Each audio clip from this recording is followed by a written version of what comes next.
Bonjour à toutes et à tous et bienvenue pour la toute dernière vidéo de yoga. Alors, je vous ai préparé un petit colis-copier où on va parler un petit peu plus du yoga, on va dire en dehors du tapis. Qu'est-ce qu'il y a autour du yoga? Parce que ce n'est pas que les poses, que la respiration, il y a plein d'autres choses. Donc ça, c'est un petit peu pour votre culture.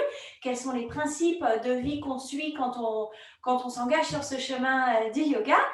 Et pour cette vidéo, je me suis dit que j'allais vous montrer très rapidement les petites choses que vous pouvez pratiquer cet été pour garder la forme, mais aussi pour commencer à avoir le yoga, on va dire, dans votre vie. C'est-à-dire, bon, il y a le chemin de vie, puis il y a aussi les petites choses qu'on peut faire au quotidien.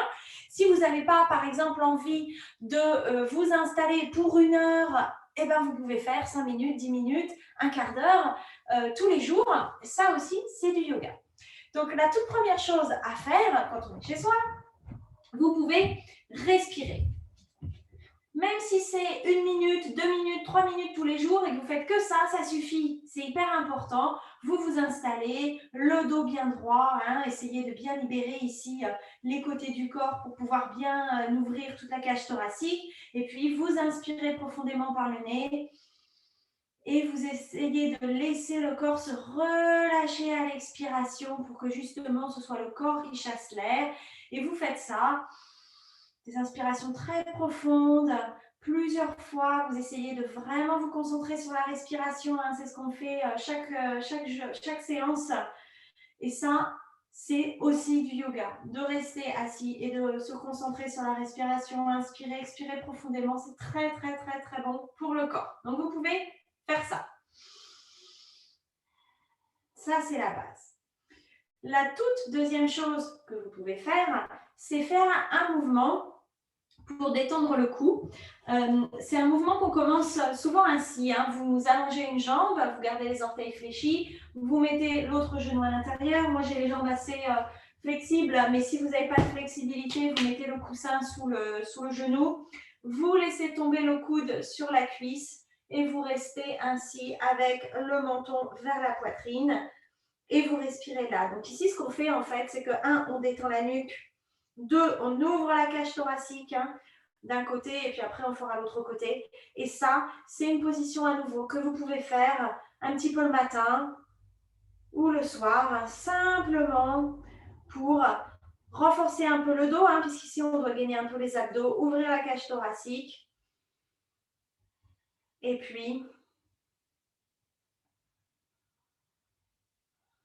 ça va vous permettre de détendre la nuque, donc de détendre le haut du dos, de relâcher les épaules. Et vous faites ça quelques instants, vous faites 5 respirations. Et puis après, évidemment, vous passez à l'autre côté. Toujours les deux côtés, c'est hyper important pour harmoniser le corps en termes physiques, mais aussi en termes énergétiques. Quand vous êtes dans cette pose, pensez bien à laisser, à ouvrir l'épaule vers l'arrière, à relâcher la nuque et à respirer en gonflant bien la cage thoracique comme l'accordéon. Donc ça, petite pause toute simple, vous pouvez faire ça chaque jour un petit peu en termes d'échauffement. Ensuite, vous pouvez faire les mouvements chat et vache. Les mouvements chat et vache, je vais les remontrer en détail. Vous avez les mains à plat, les mains en gecko, les doigts bien ouverts et surtout vous appuyez bien sur le pouce et l'index. Quand vous êtes en mouvement chat et vache, le poids il est plus sur l'avant de la main. Donc ici, on a l'arrière, vous voyez le petit point ici qui est l'endroit du canal où passent tous les tendons pour le canal carpien est libéré. Vous appuyez sur le bout de la pulpe des doigts, vous vérifiez que les épaules soient en dessous des poignets, que les hanches soient au-dessus des genoux. Et le mouvement, il est initié par la colonne. Donc, vous pouvez faire vos chats et vaches, finalement, sans relever la nuque. Toujours, on essaie de ne pas projeter la nuque comme ça, vous voyez. Simplement, vous inspirez, vous laissez, en appuyant un petit peu sur l'avant des mains, le dos se creuser. Et vous allez pousser sur les mains pour ouvrir la poitrine, ici, devant. Et à l'expiration, c'est vraiment ici, le bassin qui s'enroule. Et vous enroulez le dos et vous y allez à votre rythme. Toujours en respirant bien profondément. Ça aussi, c'est un mouvement. Si vous n'avez que 5 minutes dans la journée, vous faites vos mouvements chat et vache. En fait, ça soustrait la pression de la gravité au niveau de la colonne vertébrale. Hein, la colonne, elle nous porte, elle porte la tête, c'est très lourd. Donc, vous pouvez y aller et respirer bien dedans. Hein. Tout ça, c'est aussi du yoga. Ça fait évidemment beaucoup de bien au corps. Donc, un petit mouvement que vous pouvez faire tous les jours. Ensuite, autre mouvement que vous pouvez faire évidemment tous les jours, c'est le chien tête en bas. Pour le chien tête en bas, vous avez deux options. Soit vous pouvez le faire sur les pieds. Dans ce cas-là, vous mettez les pointes de pied au sol, toujours dans la même position des mains, on appuie sur le pouce et l'index. Et puis, vous passez sur vos jambes. Si vous ne savez pas trop, je vous conseille de bien écarter les jambes et de plier les genoux. Ici, le but, vous voyez, c'est que mon dos soit vertical de la pointe de mon épaule à la pointe de mon sacrum. Et ici, mes épaules, mon cou est libre. Donc, j'ai les épaules qui se baissent et je reste là. À nouveau, c'est un moyen d'étirer la colonne. Pensez vraiment à pousser sur les mains et à fléchir un peu les genoux pour que ce soit ici, hein, le bassin qui s'allonge. La position du chien tête en bas, c'est pas d'amener le dos vers le bas et donc de creuser le dos, c'est d'avoir le dos vertical et d'allonger le fessier vers le ciel. Surtout, vous relâchez la nuque. Vous regardez entre les genoux et puis vous respirez ici. Grand étirement pour le dos, grand étirement pour les jambes. Si vous ne voulez pas le faire sur les jambes, vous pouvez, depuis votre position 4 pattes, simplement vous avancer les mains. Toujours vous appuyez sur le petit V du pouce et de l'index. Et vous faites la même chose. Vous adaptez un petit peu la position des jambes. Vous pouvez écarter un peu plus les genoux. Et vous cherchez à envoyer le fessier vers le ciel. Vous voyez? Donc, ça va être un petit peu moins intense, en particulier pour le poids qu'on a sur les mains. Mais c'est la même chose. Toujours un petit engagement des abdominaux pour soutenir les lombaires. Et vous restez là. Donc, ça aussi, c'est une position que vous pouvez faire tous les jours, pour décontracter votre dos. Ensuite, autre chose que vous pouvez faire tous les jours, c'est un mouvement tout simple qui sont les demi-salutations au soleil. Pour ce faire, vous partez en flexion avant. Je vais vous montrer une version simplifiée. Les pieds séparés à peu près de la taille des hanches et vous poussez sur les gros orteils et un peu vers l'intérieur. Vous pouvez même mettre le petit coussin entre les jambes. Bout des doigts au sol en mode tipi. Je vais peut-être m'avancer. Ah oui, non, il faut plus de champ. Hop. Bout des doigts au sol en tipi. Ici, vous avez les genoux un peu pliés. Vous voyez, le sacrum qui est allongé et la nuque relâchée. Vous inspirez, simplement, vous amenez le poing un petit peu vers les orteils, le dos plat. Vous expirez, vous fléchissez les genoux et vous relâchez. Donc ça, super mouvement pour commencer à mobiliser le corps et à mobiliser les abdominaux profonds qui commencent entre les cuisses. Essayez de penser à garder les épaules bien relâchées. C'est-à-dire que si les mains ne touchent pas le sol, vous avez l'option de prendre des livres.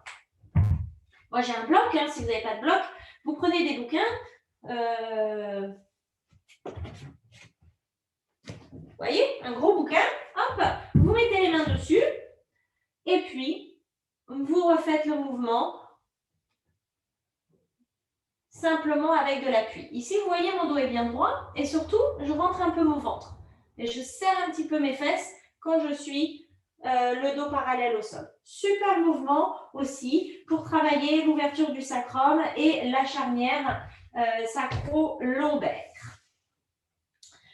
Autre chose que vous pouvez faire, c'est évidemment de s'étirer en étant debout. Le meilleur étirement que je connaisse, c'est de ramener le pied devant et d'aller s'étirer sur le côté. Donc, ici, c'est mon pied gauche qui est devant, donc j'attrape la main gauche et je vais m'étirer vers la droite, comme pour faire une petite banane. Et là, bien sûr, on plie les coudes parce qu'on cherche à étirer tout le haut du corps et en particulier le côté, d'allonger mon bras et donc de tirer sur mon épaule, ça ne change rien à ce qui se passe ici. Et puis, vous revenez au centre et puis vous faites de l'autre côté. Ça aussi, ne sous-estimez pas l'importance de s'étirer, de laisser aussi le corps un petit peu diminuer la tension globale via l'étirement. Donc, vous pouvez faire ce genre de choses. Une autre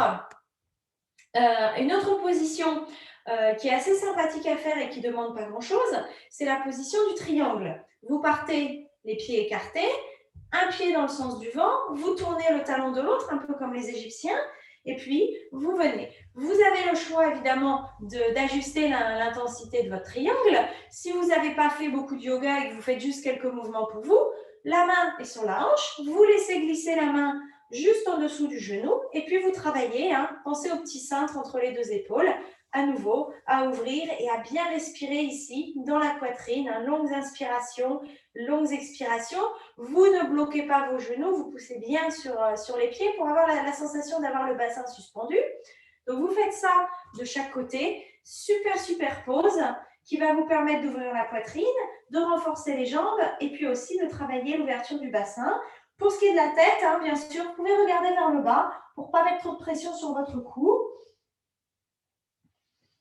Vous faites 3-4 respirations ainsi. C'est une très, très, très bonne pause. Ça va bien vous aider.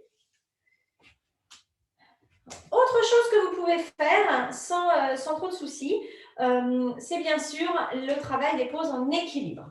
Alors, pour les poses en équilibre, je vais mettre un peu plus de champ. Vous avez l'option du mur, d'avoir la main au mur ou sur une chaise. Je vous rappelle que c'est simplement pour donner un autre point d'appui à votre cerveau, pas plus. Et chaque pose en équilibre démarre au sol, ici. Donc, vous essayez de bien planter le pied dans le sol, d'avoir une micro-flexion de la jambe pour pouvoir engager les muscles. Et puis, vous avez plein d'options. L'option la plus simple, évidemment, c'est de soulever le genou et puis de rester ainsi. Quand vous soulevez le genou, pensez à baisser les hanches. Essayez de sentir. Vous soulevez un genou, la hanche va monter. Hop, vous la baissez. Vous allongez le bassin, vous rentrez un peu le ventre et vous travaillez votre équilibre comme ça. Ne sous-estimez pas, 2-3 respirations par jour, ça va faire une grande, grande différence pour vous. Très, très bonne pause. Vous avez bien sûr les variations où vous ouvrez la jambe. Mais si vous avez juste 20 minutes pour faire vos mouvements chaque matin, vous faites ça. Et puis, vous passez à la suite. La suite, c'est la position de l'arbre qui commence soit avec le talon sur le côté et la hanche ouverte, soit vous pouvez commencer à tester l'équilibre en mettant le pied sur l'extérieur du mollet. Pensez à bien serrer l'un contre l'autre. Ou alors, si vous avez la flexibilité, vous venez en arbre traditionnel avec la jambe vers le haut. La règle est toujours la même. Vous ne forcez rien. Si vous ne pouvez plus respirer, c'est que vous êtes allé un petit peu trop loin dans votre pose. Donc, vous faites chaque côté quelques instants et ça va simplement entretenir le mouvement d'équilibre, le process pour le cerveau, mais aussi ça va renforcer doucement les jambes, le bassin, les muscles, les abdos pour vous aider pour la rentrée. Prochaine étape, vous avez aussi des mouvements pour le dos. Donc, les mouvements pour le dos, je vais rebaisser mon truc. Le meilleur mouvement pour le dos que je connaisse, évidemment, c'est celui de Sphinx ou de Shavasana. Donc, je vais vous montrer les deux. Le Sphinx, c'est quand on est à plat coude. Pensez à avoir les coudes un petit peu en avant de l'épaule. Et comme si vous vous agrippiez à la falaise, vous utilisez, si vous regardez bien mon coude, je vais essayer de vraiment exagérer le mouvement. Je tractionne ici, vous voyez, mon haut du corps vers l'avant et surtout, mes épaules sont vers l'arrière, pas d'épaules qui remontent. J'appuie bien, là, j'appuie énormément sur mes coudes. Et ici, je respire. Et donc, dans tous ces mouvements d'ouverture de la poitrine, le but du jeu, c'est de ne pas sentir de pincement ici. Donc, on rentre un peu le ventre. Si vous sentez un pincement juste là, vous allez plus bas. Évidemment, moi, c'est mon métier. Donc, vous voyez, je peux aller très, très haut sans que j'ai l'impression d'être pincée. Pour certaines personnes, simplement de décoller un peu, ça suffit parce que le corps va commencer à s'assouplir et puis vous irez de plus en plus haut. Donc, ça, c'est la première. La deuxième, vous avez au front au sol les mains qui glissent le long du corps, paume de main au sol. Et puis ici, vous cherchez à simplement lever un peu les jambes. Vous pouvez commencer avec le bout des orteils au sol. Et puis, lever un petit peu la nuque. La poitrine, pardon. La nuque, vous voyez ici, elle est dans le prolongement de la colonne. Donc, je ne regarde pas vers le haut. J'ai simplement le cou qui est, on va dire, parallèle au sol. Et vous faites 3-4 respirations ici. Vous allez bien muscler le dos, c'est très important, c'est pour la santé du dos. Et vous pouvez rester là aussi longtemps que ça vous chante. Autre option que vous pouvez faire très facilement, c'est bien sûr le petit pont. Le petit pont, c'est super, c'est une super pose. À nouveau, hein, si vous voulez faire que 2 pauses par jour, prenez en partie celle-là. Pensez bien à bien avoir les pieds parallèles au sol et dans votre petit pont, de garder les genoux parallèles l'un à l'autre. Ce que je vois quand vous montez dans votre petit pont, souvent, si je me mets de face, c'est les genoux qui partent comme ça. On est en pont et au lieu d'être, vous voyez là, les genoux parallèles, hop, les jambes s'écartent. Donc, à nouveau, vous pensez à bien essayer de garder les genoux parallèles. Si vous avez l'envie, la force, vous pouvez entrelacer les mains derrière le dos. Et puis, vous pensez à engager l'intérieur des cuisses ici. Et vous restez là, 5 respirations pour redescendre le glaçon sur le ventre et vous vous retrouvez le dos au sol. Et puis, vous faites ça 3-4 fois. Très, très bonne pause. Hein. Vous pouvez même vous gratter le dos si vous avez le dos suffisamment élevé, là, entre les épaules, comme les ours. Tac, tac, tac. C'est un mouvement très sympa aussi. Donc, vous pouvez faire ça. Une fois que vous êtes sur le dos, une autre pose qui est très sympa, c'est d'allonger une jambe et d'amener le genou vers la poitrine. Et là, vous pouvez rester un certain temps. Hein. Vous imaginez que votre talon glisse vers l'avant et puis le genou vient vers vous pour bien aller étirer l'intérieur des cuisses. Ça aussi, ça aide à stabiliser le bassin. Si on a de la tension dans l'intérieur des cuisses, ça tourne le bassin un petit peu souvent en antéversion. Donc, vous pouvez faire ça hein, d'une jambe. Vous passez à l'autre. Alors, je vous conseille de rester au moins 10 respirations de chaque côté. Hein. Il faut beaucoup de temps pour allonger tous ces muscles. Et restez là un petit moment. Et vous avez bien sûr l'option du chat de l'aiguille avec la cheville sur le haut de la cuisse opposée. Comme ceci. Mais vous êtes sur le dos. Ou alors, si cette pose n'est pas très agréable pour vous, la même, mais vous ramenez le genou vers la poitrine, vers l'extérieur, et vous allez glisser la cheville en dessous du genou, la jambe est allongée, comme si vous faites un 4, et vous restez là. Là aussi, hein, longues inspirations, expirations, vous en faites au moins 5 de chaque côté, voire 10. Très, très bon pour le bassin, pour les lombaires. Vous restez là, c'est une super bonne pose, bien restaurative. Donc, vous faites un petit peu chaque côté, chaque jour. Hein, il ne faut pas grand-chose. Ce sera largement suffisant pour vous. Ensuite, dans tout ce qui est les poses assises. Donc déjà, je vais me relever, mais je vais vous montrer comment se relever sans brutaliser le dos. On bascule les genoux et le buste de côté. Et là, on pousse sur les mains. Souvent, ce que je vois, c'est ce genre de truc, là, où on met un grand coup de dos. Donc, on vient d'annuler tout le travail qu'on a fait. Maintenant, vous prenez votre temps, la nuque, le regard vers le bas, le menton vers la poitrine, vous poussez et vous vous relevez tranquillement. Prenez le temps. Pour le corps, il y a de l'eau, il y a la circulation. C'est très violent hein, de se relever d'un coup, ce n'est pas très recommandé. Vous avez, une fois que vous êtes assis, évidemment, alors là, s'il n'y a qu'une pause à faire chaque jour, hein, Janu Shirshasana. Vous mettez le pied à l'intérieur de la cuisse, évidemment le petit coussin sous le genou si le genou n'arrive pas au sol. Et puis d'ici, vous inspirez, pointe de hanche, pointe de côte, et puis vous avancez. Dès que les épaules montent, c'est que vous êtes trop loin. Vous déposez les doigts au sol et vous respirez là. Vous pouvez faire à nouveau 4-5 respirations de chaque côté. Pensez à bien garder les orteils fléchis. Et puis quand vous avez fait un côté, bien sûr, hein, vous faites l'autre. Alors moi, je vais très vite pour vous donner les indications. Mais aussi, je dois faire l'autre côté, sinon moi-même, je vais être déséquilibrée. Donc ça aussi, super pause que vous pouvez faire vraiment à l'envie. Les 2 dernières poses que je peux vous recommander, qui peuvent être faites un peu comme ça tout le temps, c'est évidemment la torsion de côté. Donc, vous écartez les mains en croix, vous envoyez les genoux d'un côté, vous envoyez le regard de l'autre côté, à l'opposé des genoux, et vous respirez là. Et puis, une petite dizaine de respirations, et puis après, vous revenez au centre, et puis vous faites l'autre côté. Tranquillement, vous laissez le corps se poser, la colonne s'étirer, hein, c'est des positions d'étirement de la colonne qui sont très très bonnes. La toute dernière pause que vous pouvez faire, c'est Viparita Karani, hein, les jambes au mur ou alors au canapé, comme ceci. Ça aussi, hein, je vous l'ai montré je ne sais combien de fois.